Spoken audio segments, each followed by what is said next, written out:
Hey, what's going on, guys? It's the Short Sports Show. I'm your host, Daniel Short. Today is Monday, June 16th, 2014. I accidentally put 15th on my thing. I don't know why I did that. Anyways, crazy thing. Spreaker has been very, very strange. I don't know what is going on with them. I couldn't connect my mic. It was not working at all. I don't know, but I got it solved. Everything's good. Now, what we're going to talk about today's show is obviously going to be recapping the San Antonio Spurs winning their fifth NBA championship with a 104-87 victory over the Miami Heat. And we have a lot of college football, NFL news to talk about. It's all jam-packed and an excellent show that we're going to have today. So let's get on with it. First, we got some LSU news. Starting safety Jalen Mills was suspended indefinitely by the team after he was arrested early Wednesday on a second-degree battery charge for allegedly punching a woman in the mouth. The document states that the woman says Mills punched her in the mouth on May 4th in his apartment. She says that she fell to the ground and was briefly unconscious. Mills was contacted by police on May 29th, and he told them he was in Houston and would return to Baton Rouge on June 9th, the first day of summer school and football workouts. A June 10th appointment was set for Mills to meet the police, and he didn't make it, he didn't show up. After police were unsuccessful in contacting Mills by telephone, a warrant for his arrest was issued, and Mills was being held on a $7,000 bond and has been prohibited from contacting the victim. Jalen Mills started all 26 games over 2 seasons for the Tigers, had 3 interceptions last season as a sophomore, and was third on the team with 67 tackles. And just like that, bam, his playing time at LSU is definitely in question on what will happen with him. I don't really see him getting kicked off the team. If anything, probably suspended for the first 2 games. Because remember, they had a lot of issues at LSU, especially with last season with Jeremy Hill at running back. You know, he was suspended for half the game against TCU in the first game of the season, and then missed some other games here and there against weaker teams. So we could see the same thing for Jalen Mills. See him be suspended against whatever FCS school they're playing and maybe half another game. It's usually how a lot of teams are starting to do it now. Other news for LSU is quarterback Hayden Reddick is transferring to Rutgers. He must sit out this season, but will have 3 years of eligibility left. And a lot of people transferring here. Indiana quarterback Trey Robertson is transferring to Illinois State. Robertson, shared the quarterback 1 position with Nate Sudfeld last season, and the 2 quarterbacks competed during the spring practice with no clear-cut starter, which led to his transfer. Robertson started 4 games, passing for 1,128 yards with 15 touchdowns and 4 interceptions, and having 423 rushing yards and 5 touchdowns on the ground. And I don't know if you guys have watched him play. I saw a picture of him when I was looking through for stories, and then I saw the way he played, and he has a very similar playing style to a Teddy Bridgewater. He really does. He doesn't have quite the arm strength of Teddy Bridgewater, but very similar on how they play the game, just from a few highlights here and there. So him going to FCS school in Illinois State is a huge pickup for them, and should really get his career kind of going, but wish he kind of picked the FBS school so he could have been looked at a little bit more. Florida Gators are a little bit in trouble here. Wide receivers coach Joker Phillips resigned because of possible recruiting violations. According to multiple sources, reported Thursday that Phillips resigned after the NCAA received a photo with him, with the recruit at a restaurant during a mandatory dead period in recruiting. The website reported that the photo was provided to the NCAA by someone with ties to no other than the Miami Hurricanes athletic program. So Hurricanes were watching, and they're like, all right, got you. But now Florida, in every school, it really, honestly, no matter how good you think your school is, there's always probably those little white lies that they might go and talk to a recruit here and there. Not every school, but a lot of the big schools. So Miami, you're not so much in the clear as well. So Florida might be really watching you. So Miami needs to watch what they're doing. But anyways, Joker Phillips joined the Florida staff in December of 2012 and spent one season coaching with Florida's wide receivers. And then prior to Florida, he was the head coach at Kentucky for 3 years during 2010, 11, and 12 seasons. At first he just said, "I'm resigning due to personal reasons. Thank you for the opportunity," blah, blah, blah, all that, political type stuff you gotta say. And then people went and investigated a little bit more why he would just leave. And I believe I read that this is the fourth assistant coach to leave or be fired from Florida after last season, after a terrible season by Florida. Hopefully they really build it up. Florida is one of my favorite schools as well. And I really hope they get it going because it's embarrassing to see. They went 4-8 last season or 5-7, something like that.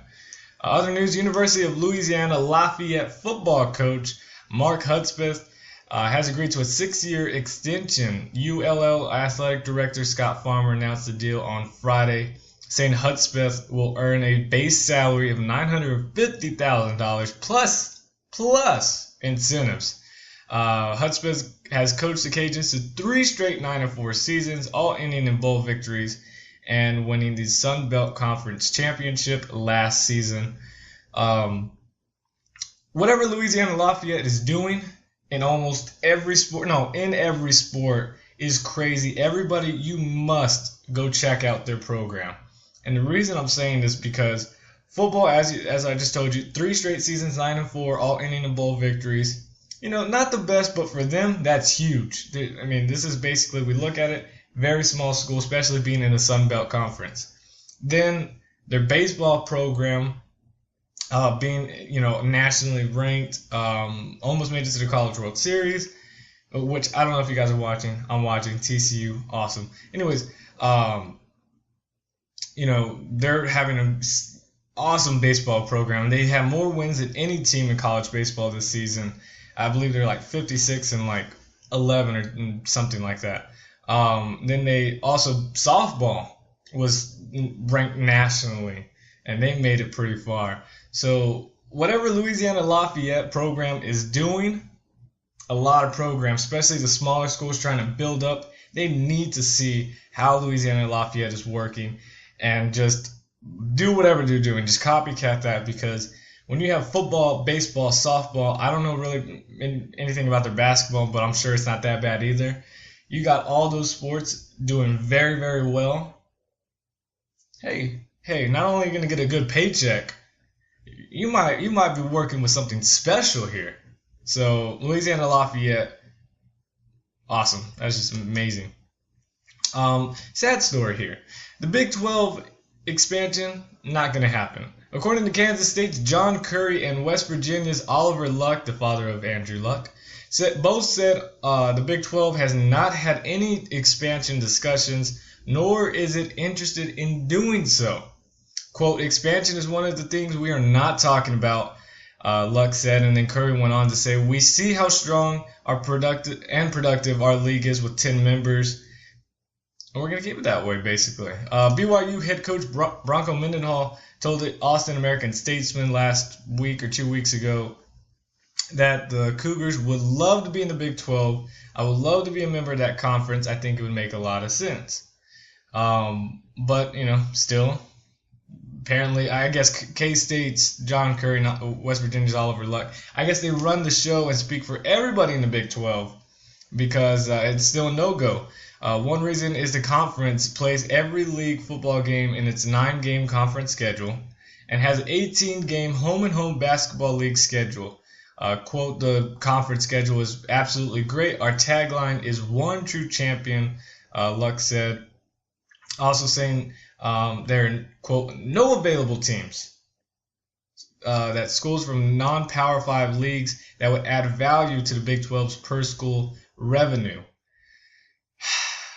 That's so sad. That's so sad, and it's so frustrating, honestly, because the Big 12 used to be one of the top conferences. It was Big 12, SEC, and then Pac 12.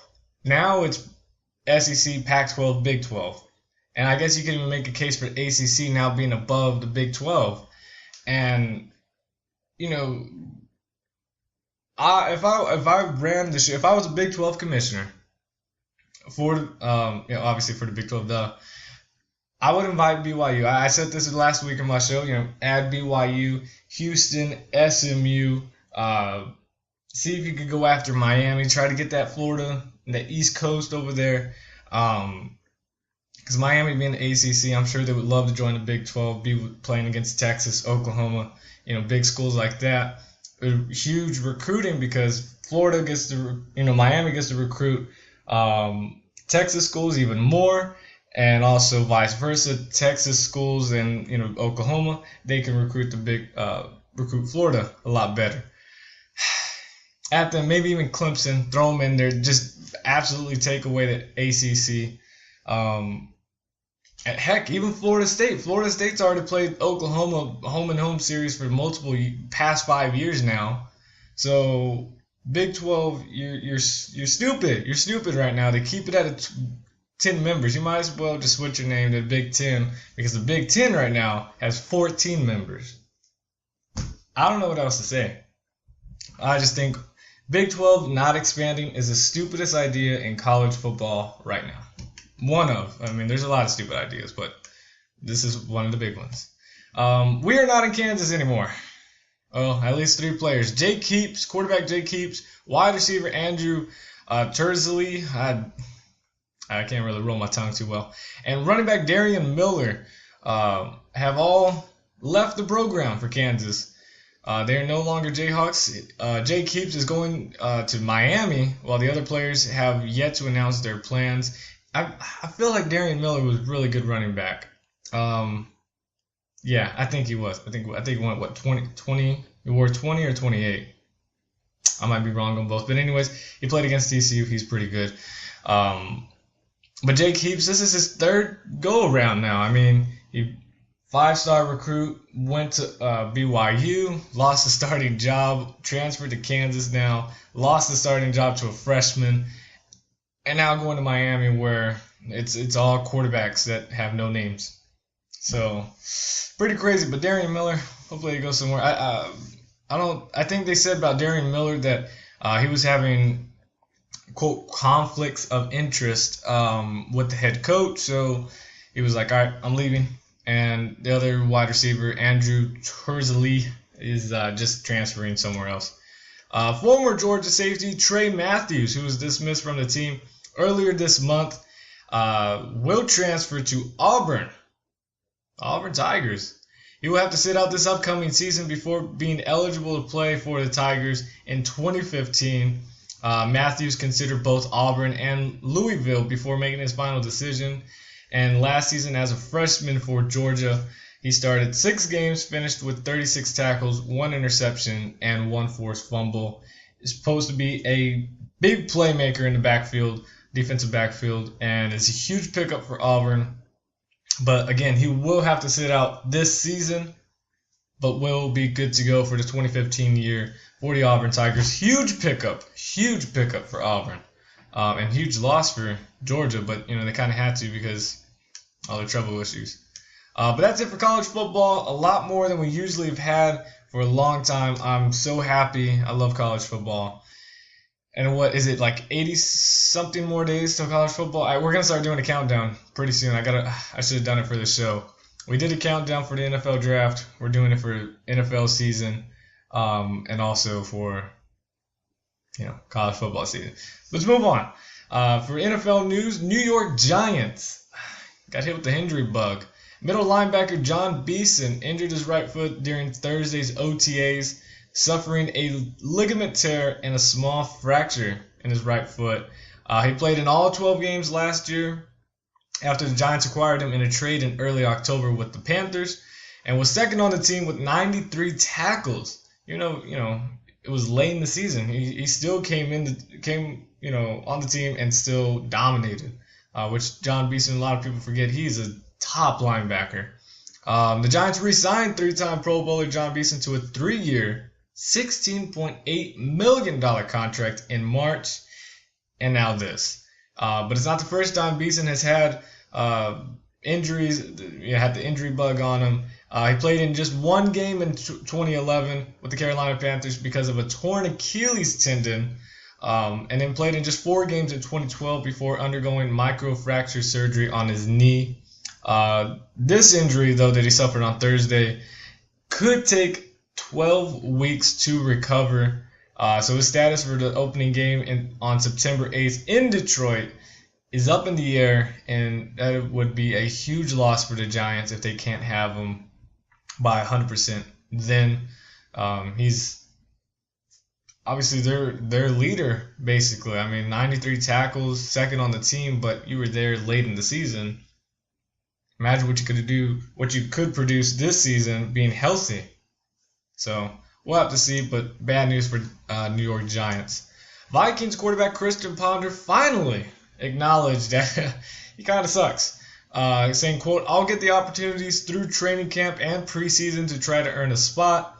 It's not awkward. I understand what's going on. I had some opportunities that I didn't take full advantage of. If I would have played better, I wouldn't be in the situation right now. We'll see how it plays out. Football is a crazy game." End quote. Bonner told Charlie Walters of the Pioneer Express, and yeah, Christian, you kind of sucked. But it's crazy. That draft, what was it, the 2011 draft? Vikings, Dolphins had a chance to get, Colin Kaepernick, Andy Dalton, obviously Russell Wilson. Everybody had a chance to get Russell Wilson.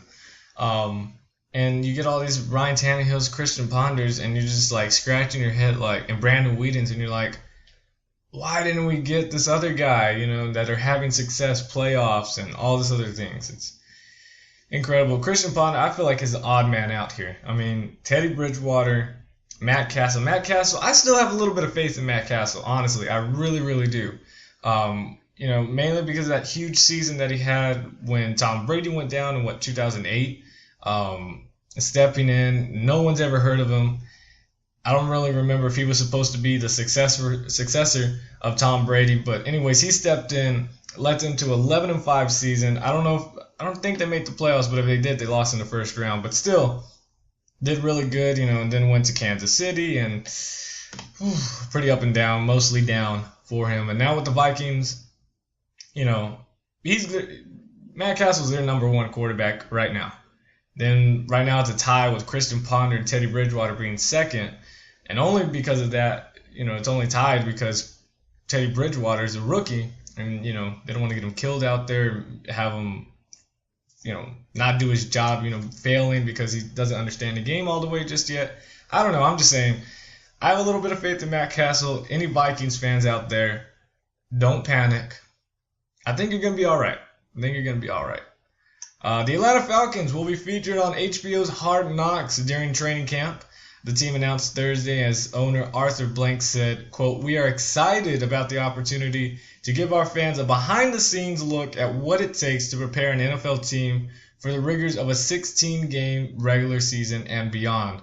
This marks the first time that our franchise will be featured on Hard Knocks, and we look forward to showcasing our great players and coaches to the football fans all across America." Now with the Falcons being on Hard Knocks, and a lot of teams did not want to go on Hard Knocks, it leads the question to, would you want your team to be on Hard Knocks? Do you believe it creates distractions? Or do you think it even creates a disadvantage to your team as other teams can kind of see what you're doing? Not saying, they're seeing every single play and they're, hearing your calls and whatnot, but it kind of just gives you a little bit of insight. And I know there's a delay in there. So like when they have their preseason week 1, they're not showing all their practices and then stopping, then having the game, and showing all the practices before the actual game happens. It's delayed. or whatever. But I don't know. At first, I was thinking for my Chargers, I was like, hey, this would be awesome to see my Chargers in training camp because I'm out in San Diego. I'd love to see it. Which, by the way, I would love to watch training camp live in person. A lot of people can find that boring. My dad did it for the Dallas Cowboys when he worked for them. He thought it was, okay, but mostly boring. He'd rather watch a game, which, yeah, I'd rather watch a game too. But I would love to be there live watching practice. I know it sounds very weird, but that's how much of a fan I am. I want to be there throughout the entire thing. That's why Hard Knocks is so interesting to me. I love it. I love it because it's, I don't know. It's crazy. But anyways, I was thinking about for my Chargers being on it, but then I was thinking of like, what if it causes distractions? Are they still going to talk about Te'o's girlfriend? Are they still going to talk about, any number of things that it just could cause more distractions? And also possibly creating the disadvantage other teams just watching you more than they can already watch. But anyways, let me know what you guys think. What you want your team to be on Hard Knocks. Does it create distractions? And does it cause a disadvantage to your team as other teams can kind of see what you're doing? But anyways, Hard Knocks will be with the Falcons. Will debut August 5th, HBO. Go check it out. Moving on, Brian Hoyer is ahead of Johnny Manziel as Browns OTAs end. So what does that mean for Johnny Football? Absolutely nothing. Though Brian Hoyer is, quote, securely ahead on the depth chart, will be listed as a Cleveland Browns starting quarterback going into training camp. Head coach Mike Pettine didn't say Manziel is out of anything. And is not just out of it just yet. Saying, quote, I don't think it's insurmountable. I think that Brian is securely ahead of him right now, but we will compete and we'll decide. The rookies haven't been here for very long. They're playing catch up from a playbook standpoint. At this point, we weren't really keeping score, end quote. In the meantime, Manziel should, quote, shouldn't concern himself so much where Brian is, but where he is. Awesome quote. That is quoted today. Manziel, focus on you. Don't focus on anybody else. And don't worry about where you are in the depth chart as of now because it doesn't matter come week 1 in September. So this is where the awesome part comes in. The way too early prediction / question, will Johnny Manziel be the Brown starter for week 1? I still say yes. And I don't really know if that's just me just wanting Johnny Manziel to be week 1 starter, because I can honestly see Brian Hoyer being the starting quarterback come week 1 for the Cleveland Browns. That is the less popular decision, but usually the less popular decision is usually the right decision. So should Manziel go out there? I mean, we still got all of training camp and preseason to see where Manziel is and go from there. So right now, obviously, even if they listed Johnny Manziel as starter right now, just like that, it can be taken all away. So I wouldn't be worried at all, where Brian Hoyer is or Johnny Manziel. It means absolutely nothing right now. But, hey, we all still want to see Johnny Manziel take that week 1 starting position for the Cleveland Browns. But we'll just have to see. The Detroit Lions cut Chris Houston, cornerback. Just after a year ago, he signed a $25 million contract, including a $6.5 million signing bonus. And just like that, he's gone. He's gone. Last season, he played in 12 games, had 44 tackles, 2 interceptions. And in his career, he's played 99 games, made 370 tackles, and intercepted 19 passes. But Houston isn't alone. Don't worry. You weren't the only cornerback cut. As the Kansas City Chiefs released Brandon Flowers after 6 seasons with the team, gone. He was played terrible. He made the Pro Bowl. That shows you where all the fan voting comes from. But he played terrible this season. Absolutely dreadful. But still made the Pro Bowl. And I had no idea that he was 5'9". He's 5'9". At the cornerback position. Apparently, the coaching staff for the Kansas City Chiefs are trying to do basically the Seattle Seahawks thing, which is get taller cornerbacks, 6'1", 6'2", 6 foot, no one less than 6 foot on that team. So let him go in, and obviously lack of play that he showed wasn't the same from previous season. I know previous seasons, he was an absolute boss. He was intercepting passes. He was at his own little island. You wouldn't throw to him.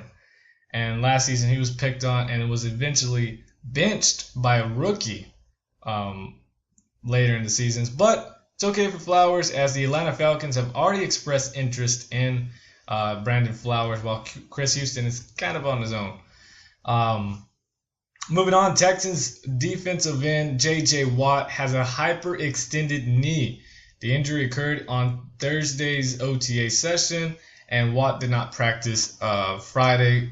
But Bill O'Brien saying he's fine, it's not serious at all, we just gave him the day off. But Texans linebacker / defensive end Jadeveon Clowney had sports hernia surgery in Philadelphia on Thursday, and Bill O'Brien said, "We just looked at it as, let's take care of it now, and he'll be ready for training camp. We are looking forward to seeing him in training camp." So Texans have a little bit of issues with their two main defensive stars. Hopefully good to go later on, but still got time. Ex-Titans running back Rodney Thomas died Saturday at the age of 41. Thomas played for the Houston Oilers, Tennessee Titans, and the Atlanta Falcons during his 7-year NFL career. And this guy, I'd never heard of him until I saw the thing on SportsCenter's Bottom Line thing. And this guy was very, very good, and also very, very good person.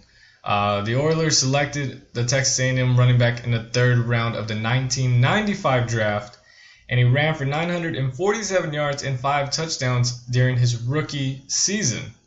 He played in the Super Bowl when the Titans lost to the Rams, and played his 7th and final season with the Atlanta Falcons in 2001. He finished his career with 1,973 yards rushing and 631 yards receiving and 15 total touchdowns.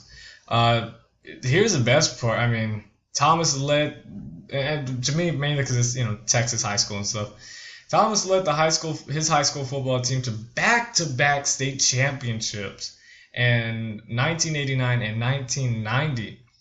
Then he led the Aggies in rushing for 4 straight seasons, and in 1994 his teammates gave him the Aggie Heart Award, an award for a Texas A&M senior football player who demonstrates effort, determination, leadership, and courage. So obviously a really good guy. He never had off-the-field issues. He lost the starting job when he was with the Oilers / Titans because they selected, Eddie George. But he contributed to the team, and, just a really good person. So sucks that they lost him. I haven't found how he died or what caused it. But hopefully it's not another case of where, because of concussions he died. I'm so sick of reading all that crap. And hopefully it really wasn't that. But anyways, the Denver Broncos have offered wide receiver Demaryius Thomas to a 5-year contract extension. Thomas, who led the Broncos in receptions, receiving yards, and touchdown catches last season, is scheduled to make around $3.27 million in 2014, and apparently that's not good money anymore. And this is his final year of his rookie contract. Hey, if he doesn't want it, I will gladly take that $3.27 million, give or take, if the approximate numbers. I'll take any of it. So if he doesn't want it, anyways. Although financial terms of the Denver's offer are unknown, Thomas will likely become one of the NFL's richest receivers with his next deal, according to multiple media sources. The Broncos have also started contract talks with tight end Julian Thomas, but have not formally offered a deal just yet.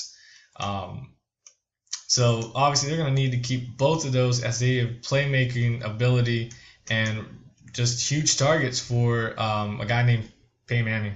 I don't know. Anyways, a quarterback that really didn't play up to his potential and could have been very, very good is Vince Young, who hasn't played in the NFL since 2011, announced his retirement Saturday, saying, quote, "I'm retired.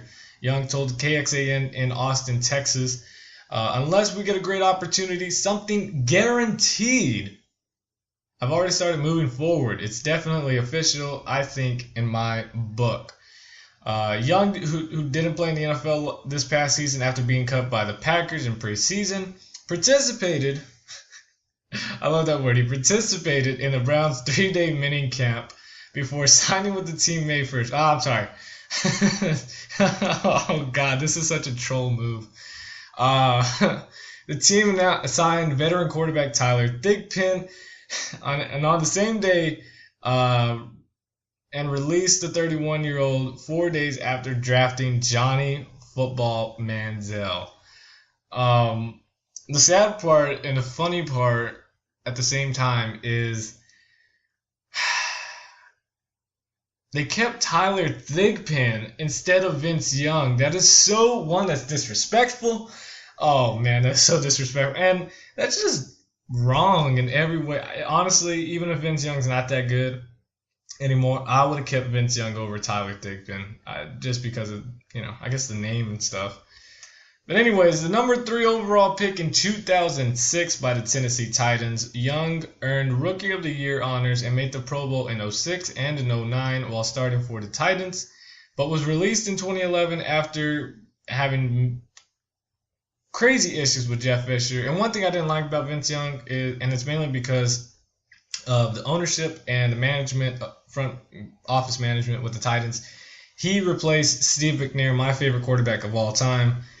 Very disrespectful. Anyways, in the part of 6 seasons with the Titans, Eagles, Young threw for 8,964 yards, a beautiful touchdown to interception ratio of 46 touchdowns to 51 interceptions. And despite a rookie deal with the Titans that guaranteed $25.7 million. Now, pause it right there. A team signs you. I don't care what position you thought you could ever play or play. Team signs you and guarantees you at least a minimum of $25.7 million. Do you think you could honestly blow that money just like that? Think about what you want and what you need for both yourself and your family. And do you really think, honestly, you would spend $25.7 million? Well, Vince Young did. Financial issues has plagued Vince Young in recent years. In February, he reached a settlement with creditors a month after filing for Chapter 11 bankruptcy protection. He still had a big interview with KXAN saying, quote, "I had my ups and downs. I made a mistake of getting into it with my coach, and that kind of hurt me a whole lot." Yeah, it really did. When you go to different teams, they already have a bad perception of you. And when that's out there, there's nothing you can do. Vince Young is not out of a job completely, so he'll have a little bit of money. Not 25.7 mil, but he will go work for his alma mater, the Texas University, not University of Texas. It's Texas University. He told, the Houston Chronicle in April he would accept a job as ambassador for the university whenever he had decided to retire, which is now. And at Texas, he won a national championship and was 30-2 as a starter. He led the Longhorns to a 13-0 record in 2005 and a national championship win at the Rose Bowl over USC. He was All-American that season, Davey O'Brien Award winner, and was runner-up for the Heisman Trophy, but lost to a guy named Reggie Bush, who no longer has that anymore. So, kind of crazy. But that's it for NFL news. Again, I told you guys we had a lot. We had jam-packed. It's awesome. I love that we have a lot of football news. But we got to talk about a little bit of basketball. And last night, the San Antonio Spurs have won their 5th NBA championship in franchise history with a 104-87 win over the Miami Heat. Kawhi Leonard was NFL now, NBA MVP. With 22 points, 10 rebounds, a double-double, 2 assists, 1 steal, and 1 block. And LeBron James finished with 31 points. Of course, we had to put that out there.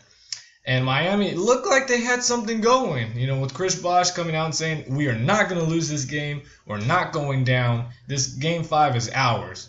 Blah, blah, blah, blah, blah. first quarter, it looked like that. It looked like he was, they were backing up what he was saying. Had a 29, they were leading 29-22, and the lead was big in the beginning. What was it, 15-2 to start off the game? Finished 29-22. It's a little bit closer, but Miami, I'm sure, had a lot of momentum, feeling good about themselves, saying, hey, we're not going down. This is ours. Then came the second quarter where they were outscored 25-11. 25-11, just absolutely dominated. And in the third quarter, it was basically a repeat, only scoring 7 more points for themselves, as the San Antonio Spurs outscored Miami Heat 30-18. And then finally in the fourth quarter, Miami came back with the 29-27 run, but it was all but done by then. San Antonio Spurs going crazy. It was awesome to see Tim Duncan when he got subbed out. Standing ovation, of course. Absolutely awesome. San Antonio Spurs, I'm glad the Spurs won it. I love LeBron James. I really do. And for you true, now hear me out, for you true Miami Heat fans that have been with them before LeBron got there and before you even thought the possibility that LeBron James could even play for the Miami Heat, if you're a true fan, I respect you and I don't hate you, and please don't take this to heart when I say this, but I hate the Miami Heat mainly because, and this is unfair, but the bandwagoning fans, and you know who you are, that jumped on because you said, hey, what if LeBron went there, and also when he actually did go there and became a, quote, Heat fan. I don't like you. And that's the main reason nobody wanted the Heat to win, because no one likes their fans. No one. And I truly do feel bad for the true Miami Heat fans because they got to deal with it. Especially when you first meet them, you tell them you're a Heat fan. First thing they think of, you're a bandwagoner because of LeBron James. And if you've been a true Heat fan and they don't really know you, they can just judge you like that, which is bad, but I'm just saying.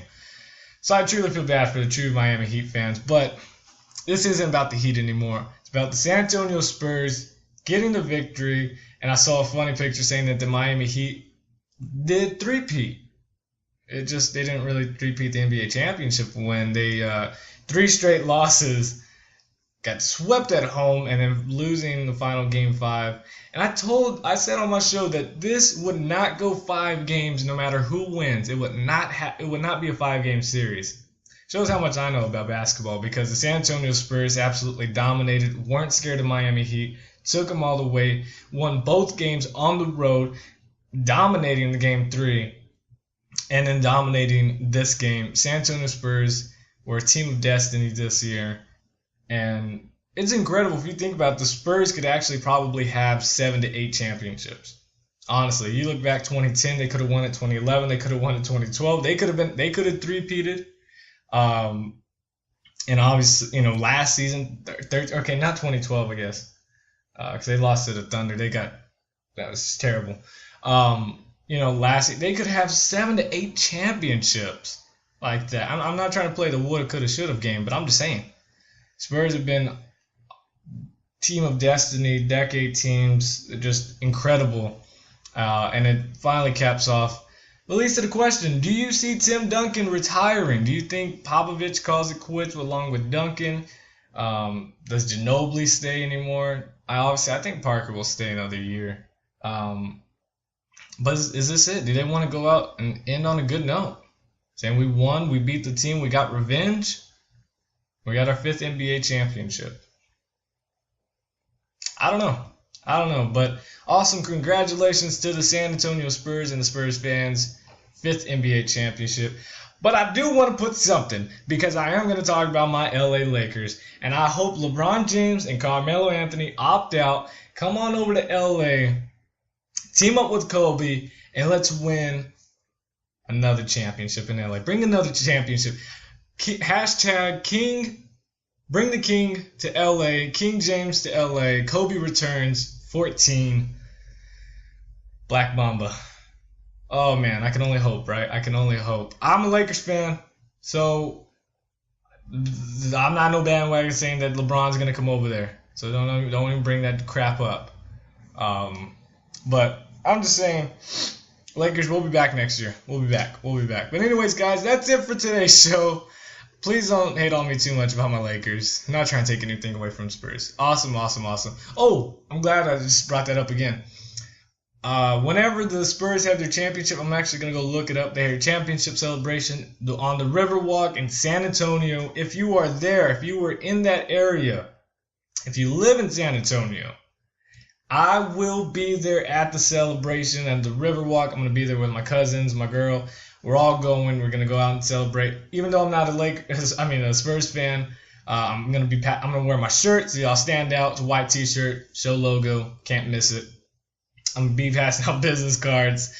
I wanted to pass out flyers, but I think it's actually illegal to do that without a permit. So can't really do that. But anyways, pass out a whole lot of stuff. So if you see me there, fan of the show, hey, I'm down for an autograph and a picture or anything. Or you got questions, just don't attack me or anything. That'd be crazy. But anyways, I want to be there whenever they announce it. I'm going to be there all day. We're going to go and just go out, eat, celebrate with the team, hopefully meet some players. I'm going to record it. I'm going to put it on my show, on my page on YouTube. I'll upload it. I'll let you guys know when it's up. Bring my GoPro camera, record it all. It's going to be crazy. My first time ever going to a celebration, but my family, all Spurs fans. I'm not going to wear my Lakers shirt. I don't want to get killed out there. But it's just something to go see. It's a celebration. I'm right next to it. Might as well go. But anyways, guys, that is it for today's show. Thank you guys so much. I've seen my show grown incredible. I started off about 15 listens at the most, maybe for multiple months, and it has grown up to 35 to 60 listens per show, almost at 65 listens per show. You guys are incredible. You don't know how much this truly does mean to me, knowing I can't really do any marketing too much other than on Facebook and Twitter. And you guys are finding the show. You guys are enjoying the show, which is even better. Because I'm seeing people come back and checking it out and over. Honestly, guys, it means so much. You are helping me make my dream into a career. It's words can't describe how appreciative I am to you guys. So again, thank you so much, guys, for listening. I will be back next Monday morning. Spreaker.com, iHeartRadio, YouTube. If you're listening on any three of those, obviously you have to be listening on one of those three because that's all I got. But give it a like, subscribe, favorite, comment, all that other good stuff. Share it out to your peoples on Facebook and Twitter. So just say, hey, check out this show. Kabam. Awesome. Whatever else you want to add. Or you can say, hey, this guy's a Lakers fan. I don't know. Do whatever. Anyways, guys, thank you so much. I will see you guys next Monday. Spreaker.com, iHeartRadio, YouTube. God first, God bless. I'm out. Peace.